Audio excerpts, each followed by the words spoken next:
유럽이 또 한 번 충격에 빠졌습니다.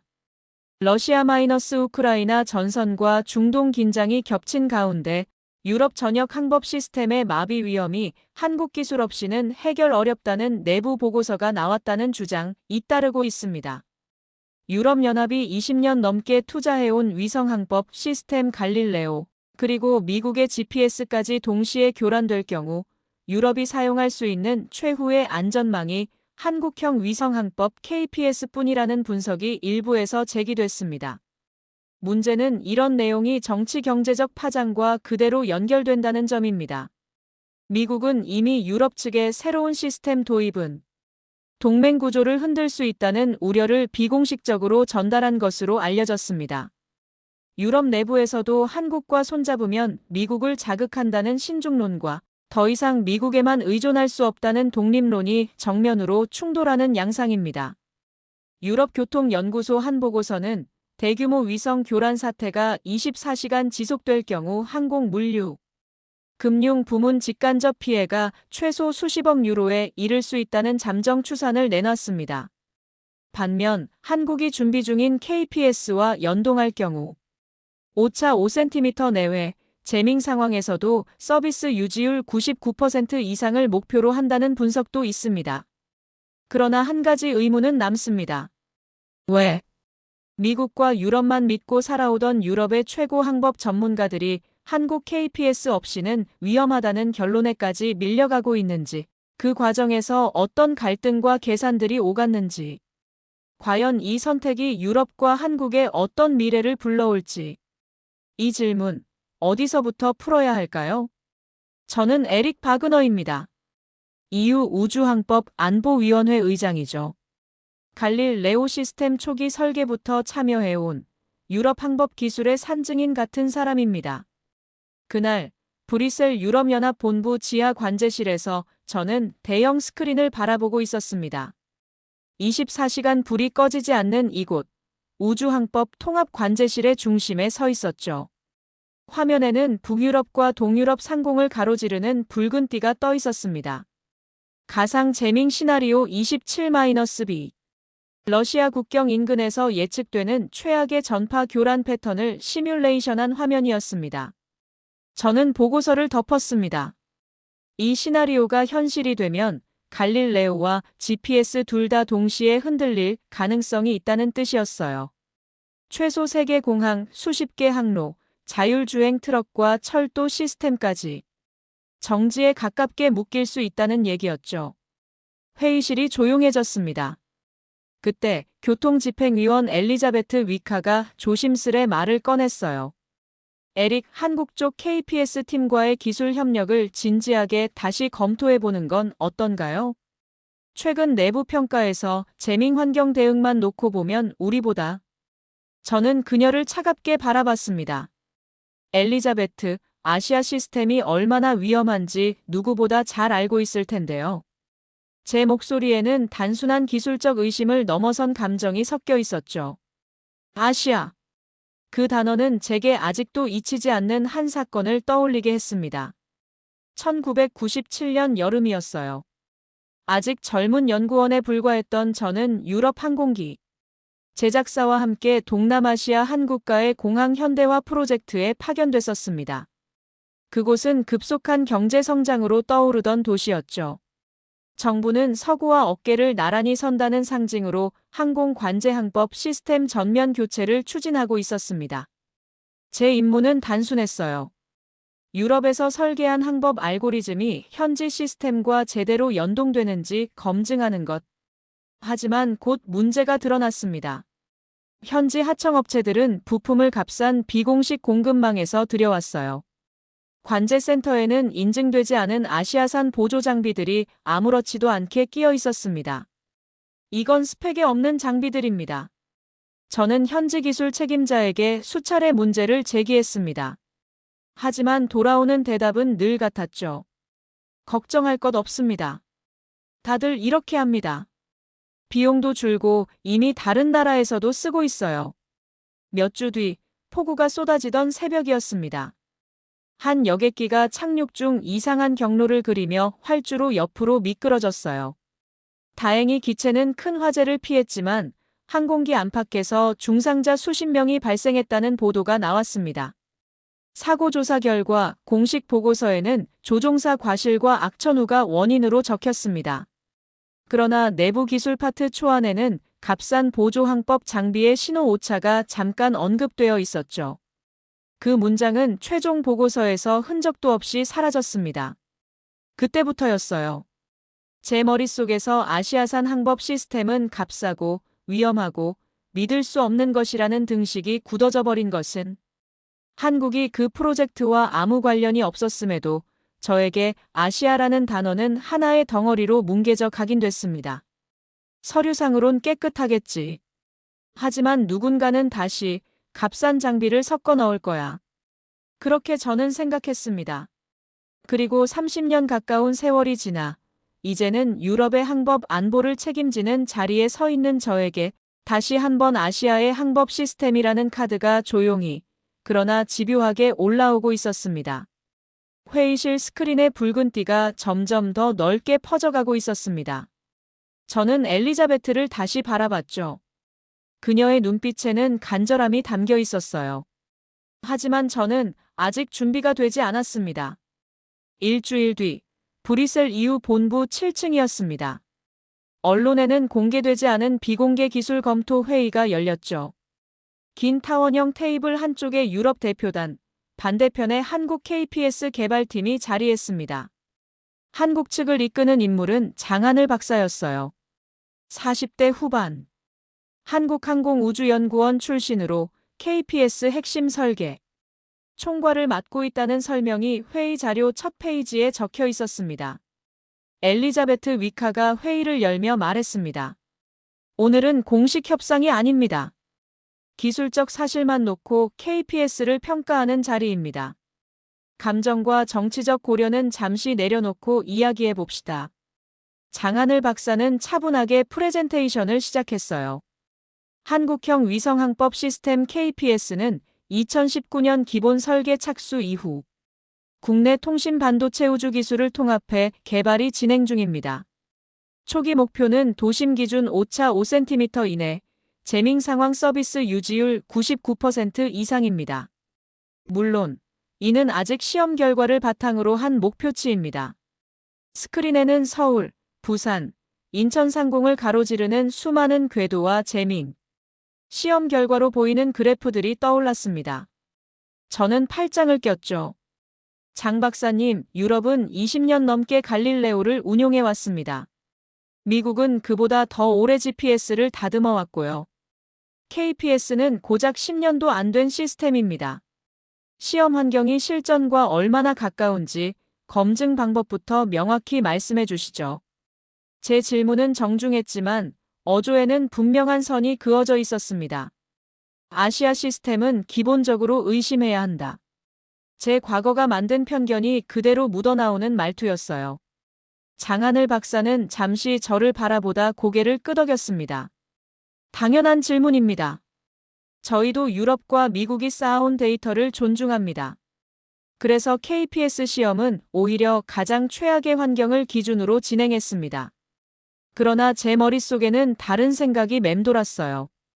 그래, 말은 다 저렇게 시작하지. 현장에서 부품 몇 개만 바뀌어도 결과는 완전히 달라지지. 1997년 그 폭우 속 활주로가 다시 떠올랐습니다. 그 순간 엘리자베트가 말을 끊었습니다.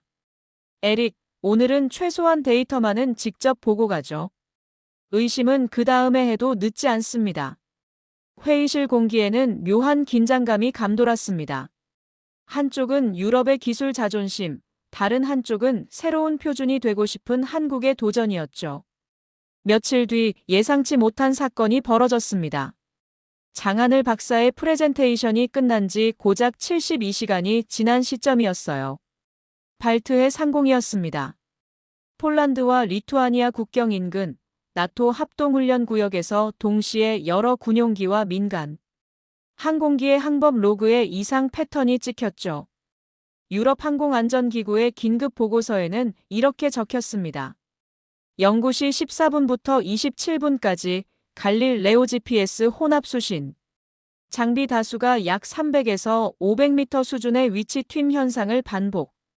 자율 항법 모드 일시 해제 사례 다수. 브리셀 관제실의 모니터에도 발트해 상공이 붉게 번져 올랐어요. 저는 즉시 시스템 엔지니어들을 모았습니다. 원인 분석 결과는 외부 재밍 가능성이 높습니다. 특정 주파수 대역에 강한 간섭이 집중적으로 들어오고 있습니다. 현재까지 파악되는 양상은 러시아 측 전자전 장비와 유사하다는 의견도 일부 있습니다만 공식적으로 단정하긴 어렵습니다. 저는 눈살을 찌푸렸습니다. 갈릴레오의 대응 알고리즘은 일부 채널은 회피에 성공했지만 도심이나 좁은 항로에서 요구되는 정밀도는 유지하지 못했습니다. 그래서 자동으로 안전 모드로 전환되며 항공기들이 수동 모드로 돌아가는 상황이 반복됐습니다. 피해는 다행히 눈에 보이는 대형 사고로 이어지진 않았어요. 그러나 훈련 일정은 대폭 지연됐고 일부 항로는 재밍 발생 가능 구역으로 표시되어 우회가 검토되기 시작했습니다. 이 보고서를 받은 엘리자베트 리카는 조용히 제게 한 장의 문서를 내밀었습니다. 이건 지난번 한국 KPS팀이 비공식적으로 보낸 제안서입니다. 발트해와 비슷한 조건의 가상 재밍 구역을 설정하고 한국 KPS와 갈릴레오를 동시에 운용하는 합동 시범 운용을 해보자는 내용입니다. 저는 문서를 내려다봤어요. 한국에게 유럽 안보의 배후를 보여줄 수는 없습니다. 엘리자베트의 눈빛이 흔들렸습니다. 에릭, 이건 자존심의 문제가 아닙니다. 만약 다음엔 발트해가 아니라 프랑크푸르트 상공이라면요? 그때도 우리는 미국과 우리 것만 믿는다고 말할 수 있을까요? 발트해 상공에 찍힌 붉은 점들과 1997년 폭우 속 활주로 옆으로 미끄러지던 항공기 두 장면이 제 기억 속에서 겹치기 시작했습니다. 결국 유럽연합은 비공개 기술 검증이라는 이름으로 한국의 KPS 시험장 방문을 승인했습니다. 공식 발표는 없었지만 항공방산업계에서는 유럽이 드디어 한국의 문을 두드렸다는 말이 조용히 돌기 시작했죠. 대전 한국항공우주연구원이었습니다. 관제동 3층 KPS 통합관제실. 벽면 전체를 뒤덮은 스크린에는 한국 상공을 도는 위성 궤도와 수십 개의 신호, 세기 그래프가 살아 움직이듯 표시되고 있었습니다. 장하늘 박사가 손짓했어요. 이쪽이 현재 시범 운용 중인 KPS 위성 7기의 실시간 상태판입니다. 내년까지 12기를 완성하면 한반도와 주변 해역은 사실상 빈틈없이 커버할 수 있을 것으로 기대하고 있습니다. 저는 태블릿을 통해 직접 수신 데이터를 확인했습니다. 서울 도심, 부산 항만, 비무장지대 인근, 동해 상공. 좌표들이 초 단위로 미세하게 흔들리다가도 다시 정확히 제자리를 찾아갔어요. 그러나 진짜 시험은 그 다음이었습니다. 연구원 뒤편 야외 시험장에는 KPS, 갈릴레오, GPS 수신기들이 한 줄로 놓여 있었고 저 멀리에는 군사용 재밍 장비와 비슷한 구성이 세워져 있었습니다. 장하늘 박사가 설명했어요. 오늘 시험은 유럽 발트해 재밍 시나리오를 변형한 모델입니다. 주파수 패턴 일부는 유럽 쪽에서 제안해 주신 데이터를 참고했습니다. 재밍 장비가 켜지자 갈릴레오와 GPS 수신기 화면의 좌표가 요동치기 시작했습니다. 한 지점에서 수십 미터, 많게는 수백 미터씩 튀는 값이 연속적으로 찍혔죠. 반면 KPS 수신기 화면은 숫자가 미세하게 요동치더니 곧 5cm 이내에서 다시 안정되었습니다. 저는 믿을 수가 없었어요. 재밍 세기를 더 올리면요? 제가 물었습니다. 장하늘 박사는 미소만 지었어요. 직접 조절해 보시겠습니까? 저는 손잡이를 끝까지 밀어붙였습니다. 갈릴레오 GPS 수신기 화면은 신호 상실 알람을 띄우며 사실상 눈이 멀었어요. 그러나 KPS 수신기 화면만은 여전히 좌표를 찍고 있었습니다. 제 손이 미세하게 떨렸습니다. 이건 어떻게 가능한 거죠? 잠시 뒤, 우리는 지하 터널 시험장으로 이동했습니다. 콘크리트 벽이 두껍게 둘러싸인 긴 터널이었어요. 지상 신호는 거의 들어오기 어려운 구조였죠. 갈릴레오 수신기는 몇 초 만에 위성 신호 없음으로 전환됐습니다. GPS 역시 마찬가지였어요. 그러나 KPS 수신기 화면에는 지하 터널 내부의 위치가 정확히 10m 단위로 표시되고 있었습니다. 장하늘 박사가 덧붙였어요. 지상기지국과 초단위로 연동되는 하이브리드 모드입니다. 위성 신호가 약해지는 순간 지상망이 바로 보안에 들어갑니다. 실제 도심, 터널, 지하철역, 군사기지 인근까지 포함해 2년 넘게 필드 테스트를 진행했습니다. 제 머릿속에 발트해 상공 붉은 지도와 함께 제 손으로 최대치까지 올렸던 재밍세기, 그리고 그 안에서도 흔들리지 않던 KPS의 화면이 동시에 떠올랐습니다. 그날 저녁 장하늘 박사와 단둘이 마주 앉았습니다. 저는 조심스럽게 물었어요. 박사님, 솔직히 궁금합니다. 어떻게 이런 시스템을 만들 수 있었습니까? 장하늘 박사는 잠시 창밖을 바라보다 말했습니다. 바그너 의장님, 우리는 선택지가 없었습니다. 한반도라는 땅은 주변 강대국들에 둘러싸여 있고 북쪽에는 언제든 재밍이 시작될 수 있는 상황이죠. GPS나 갈릴레오만으로는 우리 국민의 안전을 지킬 수 없었습니다. 그래서 처음부터 최악을 가정하고 설계했습니다. 그의 눈빛에는 절박함이 담겨 있었어요. 우리는 실패할 여유가 없었습니다. 그래서 모든 실패 사례를 기록했고 모든 약점을 보완했습니다. 값싼 부품으로 비용을 줄이는 대신 검증된 부품만 사용했죠. 서류상으로만 완벽한 게 아니라 실제로 작동해야 했습니다. 저는 1997년 그 공항이 다시 떠올랐습니다. 하지만 이번엔 다른 느낌이었어요. 그때 봤던 건 값싼 장비를 끼워 넣고 책임을 회피하던 익명의 누군가였습니다.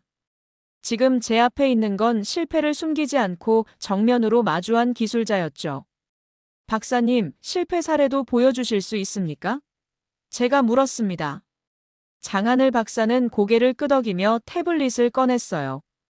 2021년 3월, 부산 해안시험에서 신호 끊김이 발생했습니다. 원인은 지상기지국 간 동기화 오류였죠. 2022년 7월에는 서울 도심 고층 빌딩 밀집 지역에서 반사파 간섭 문제가 있었고요. 모두 기록되어 있고 모두 해결했습니다. 그의 태블릿 화면에는 빼곡한 실패 로그와 해결 과정이 적혀 있었습니다. 저는 그 순간 깨달았어요.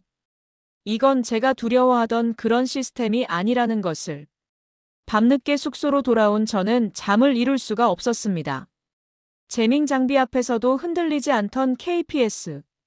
화면이 지하 터널에서도 정확히 위치를 찍던 그 숫자들이 계속 머릿속을 맴돌았습니다.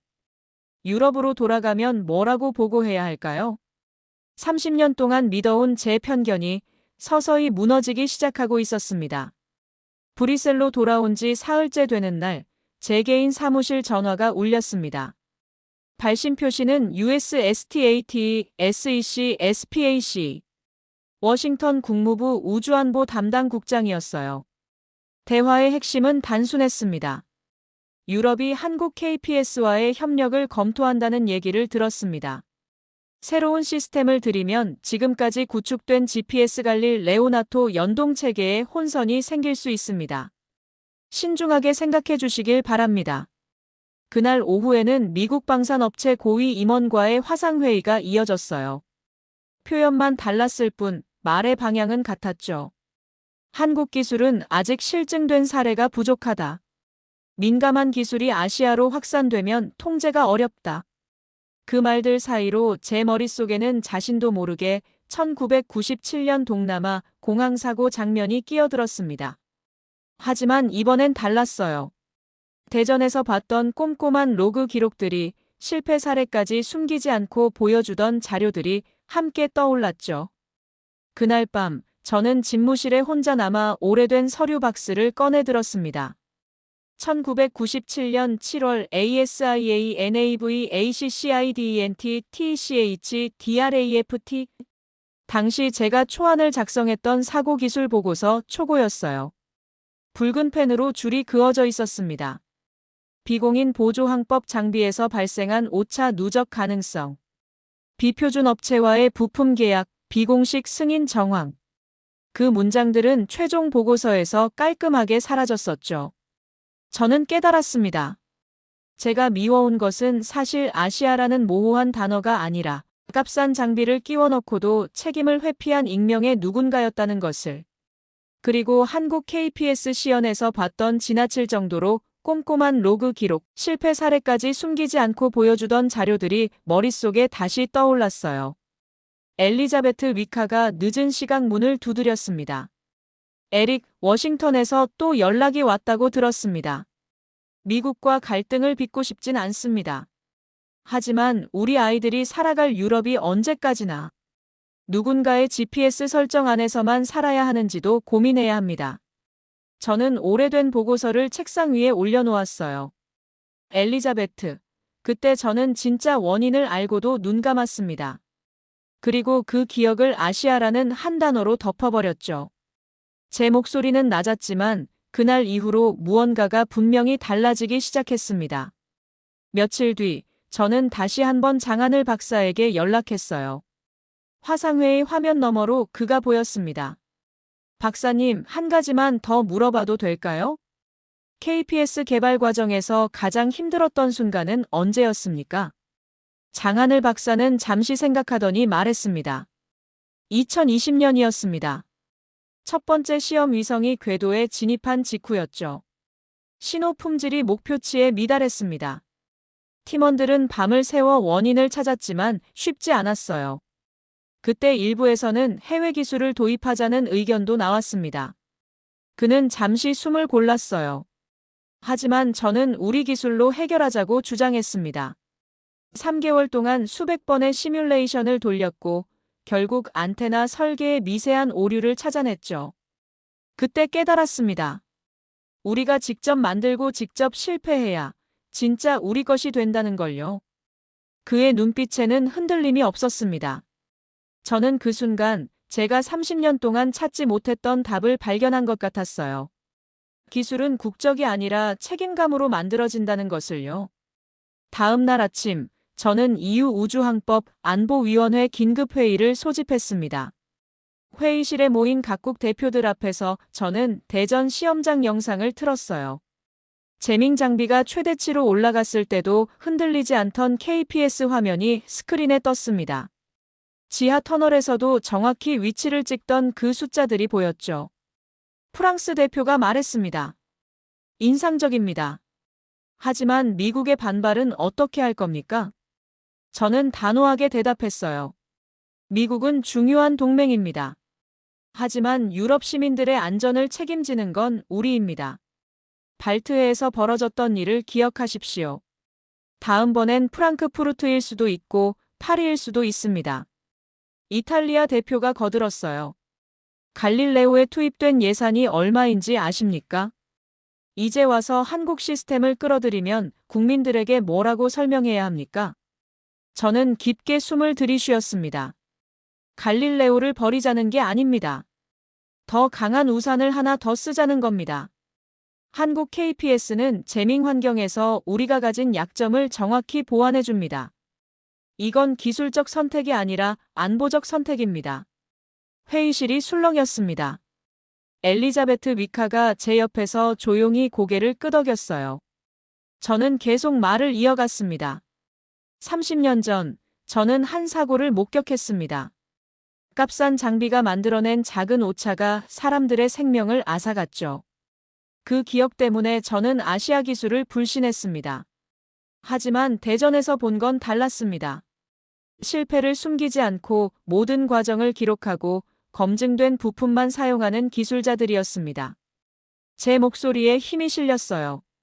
기술에는 국경이 없습니다. 우리가 편견을 내려놓을 때 그 기술은 비로소 모두의 것이 됩니다. EU 본부 대회의실이었습니다.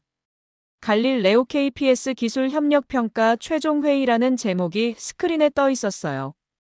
각국 대표와 기술 전문가, 그리고 뒤쪽 방청석에는 보안 승인을 받은 일부 업계 인사들까지 앉아 있었습니다. 첫 순서는 기술평가위원회 보고였습니다.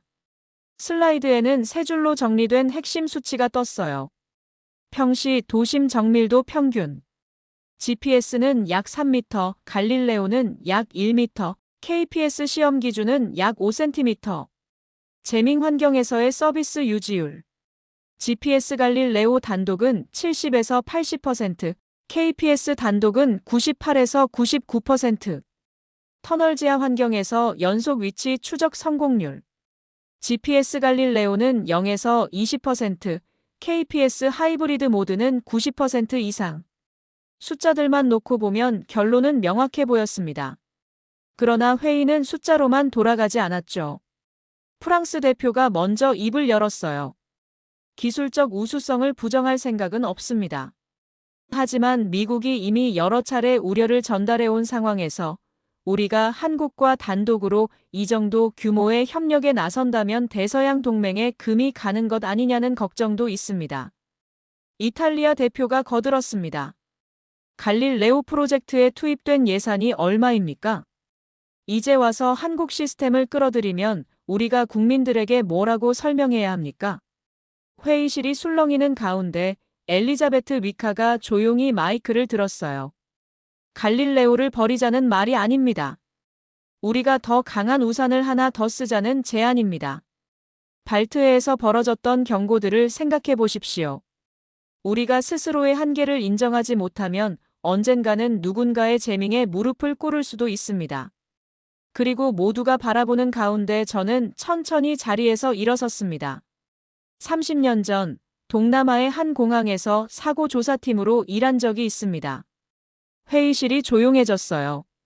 그때 저는 값싼 비공인 장비가 만들어낸 작은 오차가 어떻게 사람들의 생명을 앗아가는지 직접 보았습니다. 그리고 그 책임을 아시아라는 큰 단어 하나로 싸잡아 버렸습니다. 그게 훨씬 편했으니까요. 저는 잠시 숨을 골랐습니다. 하지만 한국의 KPS 시험장에서 본 것은 제가 두려워하던 종류의 아시아산 장비가 아니었습니다. 오히려 우리가 감추고 싶어 했던 실패까지 드러내며 숫자와 로그로 승부를 거는 기술자들의 집단이었습니다. 제 목소리가 조금 낮아졌어요. 오늘 우리는 두 가지 중 하나를 선택해야 합니다. 미국과의 관계를 이유로 새로운 가능성을 포기할 것인지 아니면 동맹을 존중하되 우리 스스로의 안전망을 한 겹 더 두를 것인지. 저는 마지막으로 이렇게 덧붙였습니다. 기술에는 국경이 없다고 말해왔습니다. 그 말을 이제는 행동으로 보여줄 차례라고 생각합니다. 그래서 KPS와 갈릴레오의 공동 운용 시험을 공식 승인할 것을 제안합니다.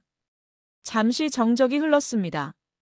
이어 각국 대표들의 손이 하나씩 천천히 그러나 분명하게 올라가기 시작했어요. 독일 대표의 손이 먼저 올라갔습니다. 이어서 네덜란드, 벨기에, 스페인. 프랑스 대표는 잠시 망설이다가 결국 손을 들었죠. 이탈리아 대표가 마지막으로 손을 올렸을 때 저는 가슴속 깊은 곳에서 무언가가 터지는 걸 느꼈습니다. 30년 동안 저를 올가매고 있던 편견의 사슬이 마침내 끊어지는 순간이었어요. 회의가 끝난 뒤 엘리자베트가 제게 다가왔습니다. 에릭, 쉽지 않은 결정이었을 거예요. 하지만 옳은 선택이었습니다. 저는 고개를 끄덕였습니다. 엘리자베트, 사실 저는 두려웠습니다. 제 기억이 틀렸다는 걸 인정하는 게, 30년 동안 믿어온 게 편견이었다는 걸 받아들이는 게. 하지만 대전에서 본 그 숫자들은 거짓말을 하지 않더군요. 그날 밤, 저는 장하늘 박사에게 이메일을 보냈습니다. 박사님, 오늘 이후 회의에서 공동 운용 시험이 승인됐습니다. 앞으로 함께 일하게 될 것 같습니다. 잘 부탁드립니다. 다음 날 아침 답장이 왔어요. 바그너 의장님, 유럽이 용기 있는 선택을 해주셔서 감사합니다. 우리는 최선을 다하겠습니다. 함께 더 안전한 하늘을 만들어가요. 그의 메일을 읽으며 저는 창밖을 바라봤습니다. 브뤼셀 하늘 위로 작은 비행기 한 대가 지나가고 있었어요. 그 비행기는 지금 GPS를 믿고 날고 있겠죠. 하지만 머지않아 한국의 위성도 함께 그 비행기를 지켜주게 될 겁니다. 저는 미소를 지었습니다. 기술에는 국경이 없다. 그 말을 이제 정말로 믿게 됐습니다. 워싱턴에서 다시 전화가 왔습니다. 바그너 의장, 이 결정이 나토 체계에 미칠 영향을 다시 한번 생각해 보시길 바랍니다. 저는 차분하게 대답했습니다. 우리는 미국을 중요한 파트너로 여기고 있습니다. 그 점은 변함이 없습니다. 다만 유럽 시민들의 안전을 지키는 최종 책임은 유럽에게 있다는 점도 이해해 주시길 바랍니다. 이건 누군가를 대체하는 선택이 아니라 더 안전한 시스템을 만드는 선택입니다. 전화를 끊고 나서 저는 깊게 숨을 들이쉬었어요. 쉬운 길은 아닐 겁니다. 하지만 옳은 길이라는 확신이 들었습니다. 한 달 뒤, 브뤼셀 EU 본부 대강당이었습니다. 전 세계 언론이 지켜보는 가운데 EU 대한민국 KPS 갈릴레오 공동운용 협력 선언 현수막이 걸렸어요. 연단의 선전은 준비해온 원고를 천천히 펼쳤습니다. 유럽연합은 오늘 한국형 위성항법 시스템 KPS와 갈릴레오의 공동운용 시험을 공식 선언합니다. 이 결정은 어떤 한 나라를 선택하고 다른 나라를 버리는 선택이 아닙니다. 우리가 더 안전한 하늘을 선택한 것입니다. 기자석에서 손이 올라갔어요. 미국의 반발 가능성은 어떻게 보십니까? 저는 단호하게, 그러나 조심스럽게 답했습니다. 유럽은 미국을 중요한 파트너로 여기고 있습니다. 그 점은 변함이 없습니다. 다만 우리의 항로와 하늘을 지키는 최종 책임은 유럽에게 있다는 점도 누구나 이해할 것이라 믿습니다. 서울에서는 동시에 열린 공동기자회견에서 장하늘 박사가 같은 문장을 조금 다르게 풀어 말했어요. 한국은 이 협력을 누군가를 대체하는 선택이 아니라 함께 더 나은 안전망을 만드는 선택이라고 보고 있습니다. 한국의 KPS가 갈릴레오와 함께 전 세계에서 가장 견고한 항법 네트워크를 만드는 데 기여하길 바랍니다. 그날 밤, 브뤼셀 관제센터였습니다. 갈릴레오와 KPS가 동시에 연동된 첫 통합시험 운용이 시작됐어요. 발트해 상공, 지중해, 알프스, 그리고 서울 부산 상공까지. 지도 위에는 수많은 점들이 하나의 거대한 네트워크로 연결되어 빛났습니다. 저는 관제실 중앙에 서서 그 광경을 지켜봤습니다. 제 옆에는 엘리자베트 위카와 유럽 기술팀, 그리고 화상으로 연결된 장하늘 박사와 한국 팀이 있었어요. 시험 시작하겠습니다. 한 기술자가 말했습니다. 재밍 시나리오가 가동되자 갈릴레오 단독 시스템에서는 여전히 붉은 경고가 일부 남았어요. 하지만 KPS 연동 화면에서는 경고 마크가 잠시 깜빡이더니 이내 녹색으로 전환됐습니다. 모니터를 바라보던 한 젊은 유럽 엔지니어가 중얼거렸어요. 이제 유럽의 하늘을 지키는데 한국 위성이 함께 들어오는 거군요. 저는 그 말을 듣고 미소를 지었습니다. 그렇습니다. 이제 우리는 함께입니다. 발트해 상공에 다시 재밍 신호를 강하게 보냈습니다. 지난번에는 항공기들이 수동 모드로 전환됐던 그 구역이었어요. 하지만 이번엔 달랐습니다. KPS가 갈릴레오의 약점을 실시간으로 보완하며 신호를 유지했죠. 성공입니다. 한 기술자가 외쳤어요. 프랑크푸르트 상공, 파리 상공, 로마 상공. 모든 주요 항로에서 녹색 신호가 유지됐습니다. 터널과 지하 구간에서도 위치 추적이 끊기지 않았어요. 화상 화면 너머로 장하늘 박사가 말했습니다. 바그너 의장님, 축하드립니다. 우리가 해냈습니다. 저는 고개를 끄덕였어요. 박사님, 이건 시작일 뿐입니다. 앞으로 더 많은 일을 함께 해야 합니다. 그날 밤 시험은 새벽까지 이어졌습니다. 수백 개의 시나리오가 돌아갔고 모두 성공적으로 통과했어요. 저는 관제실을 나서며 하늘을 올려다봤습니다. 브뤼셀의 밤하늘은 구름에 가려 별이 잘 보이지 않았습니다. 하지만 저는 알고 있었어요. 저 구름 위로 유럽의 갈릴레오 위성과 한국의 KPS 위성이 함께 돌고 있다는 것을. 30년 전 폭우 속 활주로 옆에서 멈춰있던 항공기가 다시 떠올랐습니다. 하지만 이번엔 다른 감정이었어요. 슬픔이나 분노가 아니라 희망이었습니다. 그때는 값싼 장비와 무책임이 만들어낸 비극이었습니다. 하지만 지금 눈앞에서 흔들림을 버티고 있는 항법 네트워크는 책임감과 기술력이 만들어낸 기적이었죠. 다음 날 아침 유럽 각국 언론에는 이 소식이 일제히 보도됐습니다. 일부는 미국과의 관계 악화를 우려했고, 일부는 새로운 기술 동맹의 시작이라고 환영했어요. 하지만 저는 알고 있었습니다. 이건 정치의 문제가 아니라 안전의 문제라는 것을. 유럽 시민들이 안전하게 하늘을 날고 도로를 달리고 바다를 항해할 권리를 지키는 문제라는 것을요. 워싱턴에서는 공식 논평이 나왔습니다. 미국은 유럽의 결정을 주시하고 있으며 기존 동맹 체계와의 조화를 기대한다는 내용이었어요. 표면적으로는 중립적이었지만 속내는 불편함이 역력했죠. 저는 미국 국무부 담당자에게 다시 전화를 걸었습니다. 이해해 주시길 바랍니다. 이건 미국을 배제하는 게 아닙니다. 우리는 여전히 GPS를 사용할 겁니다.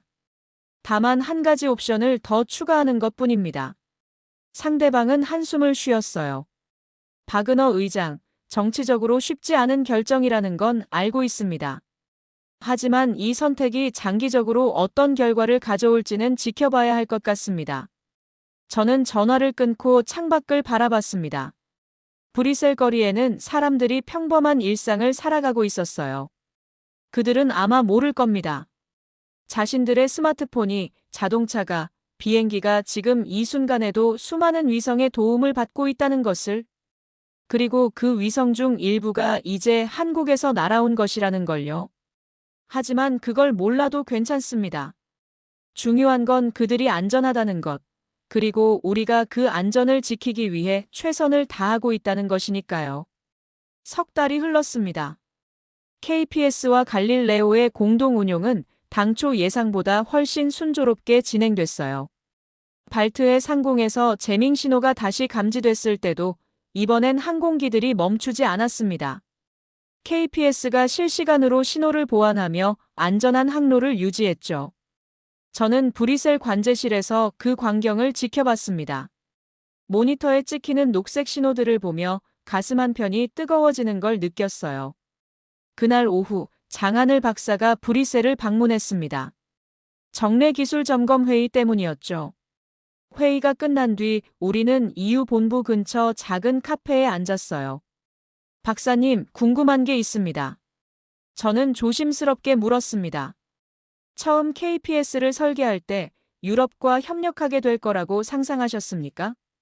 장하늘 박사는 커피잔을 들고 잠시 생각하더니 말했어요. 솔직히 말하면 아니었습니다. 처음에는 한반도와 주변 해역만 커버하면 된다고 생각했죠. 하지만 기술을 개발하다 보니 알게 됐습니다. 좋은 기술은 국경을 넘어 필요한 곳에 쓰이게 된다는 것을요. 그는 잠시 창밖을 바라봤습니다. 바그너 의장님, 사실 저도 처음엔 유럽이 우리 기술을 받아들일 거라고 생각하지 못했습니다. 유럽에는 갈릴레오가 있고 미국에는 GPS가 있는데 왜 한국 시스템이 필요하겠습니까? 하지만 의장님이 편견을 내려놓고 기술 자체를 봐주셨습니다. 그게 모든 걸 바꿨습니다. 저는 고개를 저었어요. 아닙니다, 박사님. 제가 편견을 내려놓은 게 아니라 박사님의 기술이 제 편견을 부숴버린 겁니다. 대전 시험장에서 재밍 장비를 최대치로 올렸을 때 KPS가 흔들리지 않는 걸 봤을 때 저는 더 이상 부정할 수 없었습니다. 우리는 잠시 침묵했습니다. 그 침묵은 불편하지 않았어요.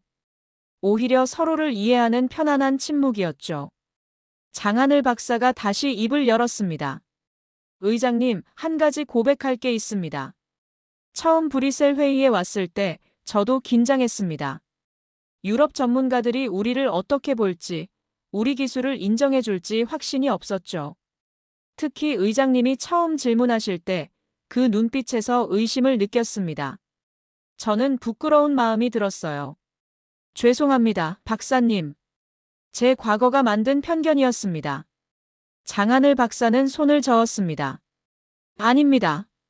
그 의심은 당연한 겁니다. 기술은 검증되어야 하고 특히 사람의 생명이 걸린 기술은 더더욱 그렇죠.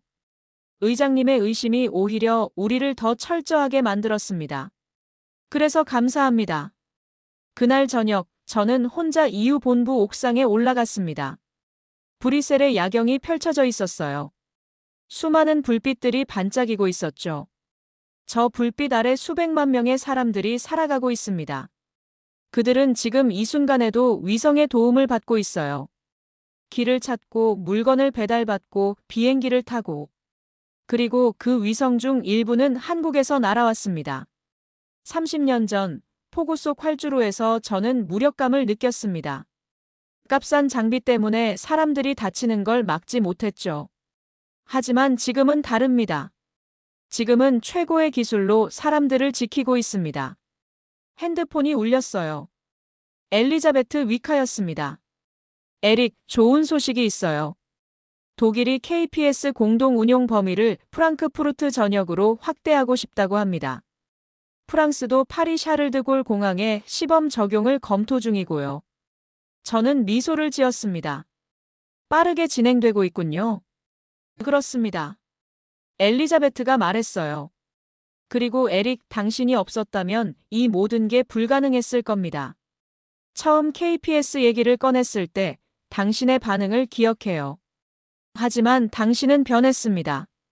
편견을 내려놓고 기술을 봤죠. 저는 창밖을 바라보며 말했습니다. 엘리자베트, 사실 저는 변한 게 아닙니다. 그냥 제 눈을 가리고 있던 막이 벗겨진 것뿐입니다. 30년 동안 저를 올가매고 있던 기억의 막이요. 다음 날 EU 우주항법 안보위원회 정례 회의가 있었습니다. 안건은 KPS-갈릴레오 공동 운용 확대 계획이었어요. 각국 대표들이 모였습니다. 이번엔 반대 목소리가 거의 없었어요. 지난 석 달간의 성과가 모든 의심을 잠재웠죠. 스페인 대표가 말했습니다. 우리 국내 항공사들이 KPS 연동을 강력히 요청하고 있습니다. 재밍 환경에서의 안정성이 입증됐으니까요. 네덜란드 대표도 거들었어요. 로테르담 항만에서도 KPS 기반 자동 저반 시스템 도입을 검토 중입니다. 저는 회의를 주재하며 생각했습니다. 불과 몇 달 전만 해도 저는 한국 기술을 의심했었죠. 하지만 지금 유럽 전역이 그 기술을 원하고 있습니다. 기술에는 국경이 없다. 제가 수없이 말했던 그 문장이 이제야 진짜 현실이 되고 있었어요. 회의가 끝난 뒤 저는 장하늘 박사에게 메시지를 보냈습니다. 박사님, 오늘 회의에서 KPS 확대 적용이 만장일치로 통과됐습니다. 축하드립니다.